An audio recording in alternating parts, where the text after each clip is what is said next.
Ciao guys, welcome back to the channel. Fabrizio Romano here as always to keep you posted on the transfer market. Many updates, many stories, many news. 1 week to go, and so let's jump immediately into it together.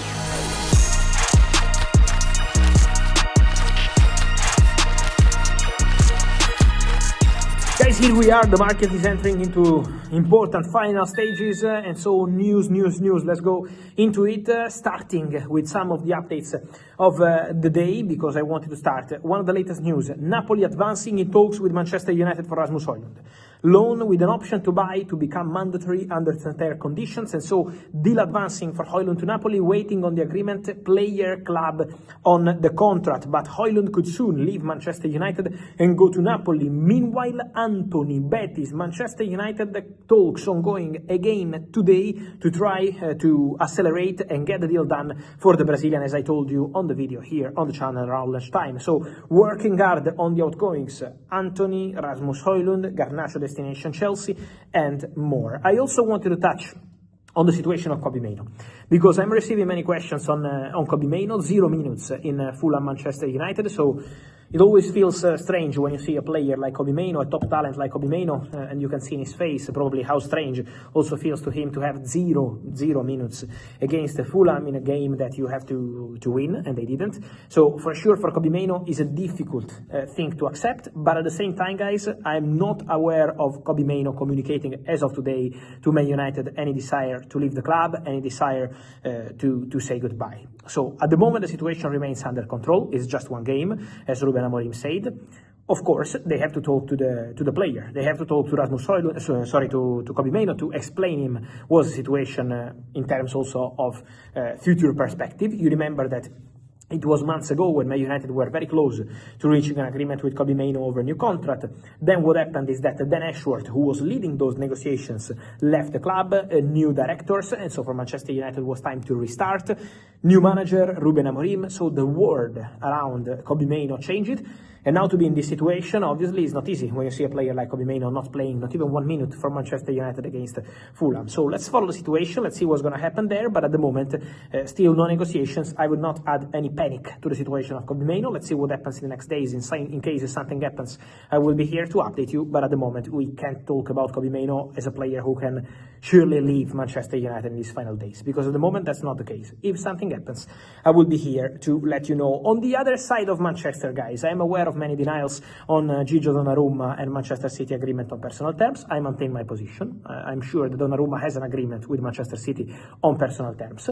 Then, as always said, I say that I think 50 times in the last 3 weeks, was needed for Donnarumma to go to Man City is Ederson to leave Man City. And so Galatasaray or any other option, if Ederson doesn't leave, no Donnarumma. If Ederson leaves, yes, Donnarumma can go to Manchester City. So let's wait for that step, because it's obviously crucial. But the agreement is there between Donnarumma and City, so it's not a problem. What's needed is the agreement with Ederson, and the agreement obviously club to club with PSG, because they are still negotiating. So let's follow that situation. On Manchester City, with Piero Hincapié, there is an interesting situation. Hincapie, with his bid from Tottenham in the morning, not enough for Bayer Leverkusen, loan with obligation. Leverkusen didn't accept that, but also the player didn't accelerate in talks with Tottenham. Why? Because he's in advanced talks with Arsenal about their project, their view, and potential personal terms. Personal terms will not be an issue for Hincapie to Arsenal. He's very keen on the project of Mikel Arteta, so attracted by this possibility. Now, for Hincapie to go to Arsenal, obviously outgoings can be important.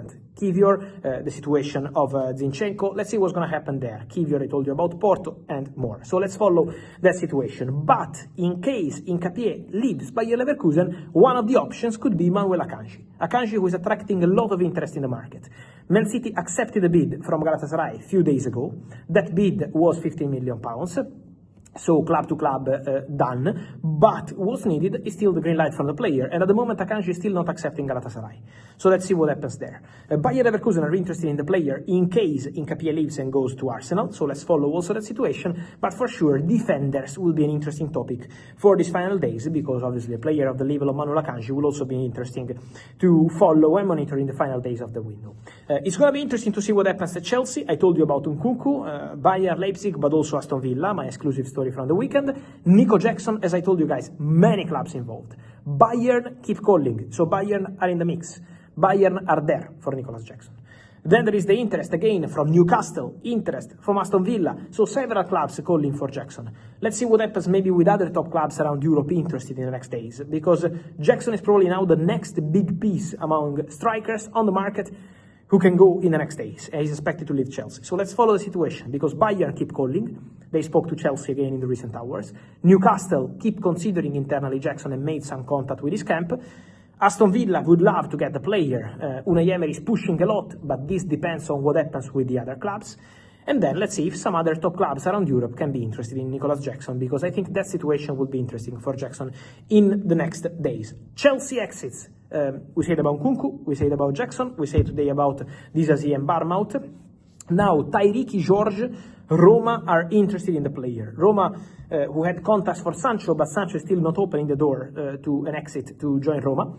Now, Roma are talking to the same agent of Jadon Sancho, but for Tyrique George. So negotiations ongoing. Chelsea favor a permanent deal, but with a heavy sell-on clause, similar to what happened with Renato Vega, similar to what happened with Carne Chukwuemeka and Anselmino to Dortmund. Both deals are completed, but Chelsea, if they sell Tyrique George to Roma or to Red Bull Leipzig, because there is also Leipzig and Bundesliga clubs interested in the player, in that case, they want a heavy sell-on clause included in the package. So let's follow the situation, because for sure, is going to be an interesting one to keep an eye on in the next days and hours, because of course he's an important player, while I keep checking my phone because there are many news coming every minute. So I will be always updating you guys even when we are here doing the video. Let me remind you also about Dani Ceballos, because for Dani Ceballos there is a negotiation ongoing. Olympique Marseille Real Madrid, loan with obligation to buy.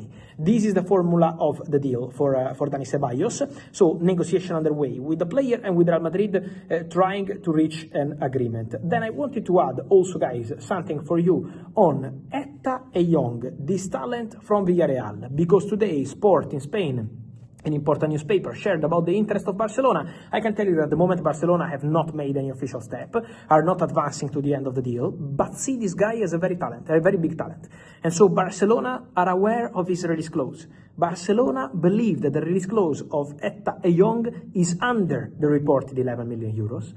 And so that situation of Eyoung could be an interesting one to follow in the next days, because Barca are interested. Let's see if they will enter the race. Let's see how Villarreal will react for one of their talents. So let's follow the situation. But Barca could be active for talents for the future, and Eyoung could be one of the names maybe to sign and loan out. At the moment, again, no negotiation, no formal bid, but Barca attentive to this situation. And so, guys, let me know your thoughts on all these stories. Really, many news, many updates, many things to say, many scenarios on the market. We are in the final week, and so like this video, turn on the notification bell, subscribe to the channel. See you soon with Fabrizio, and remember, every single day we are here with many updates, with many news, so stay on the channel, subscribe, and see you soon. I read you in the comments. Ciao, see you soon.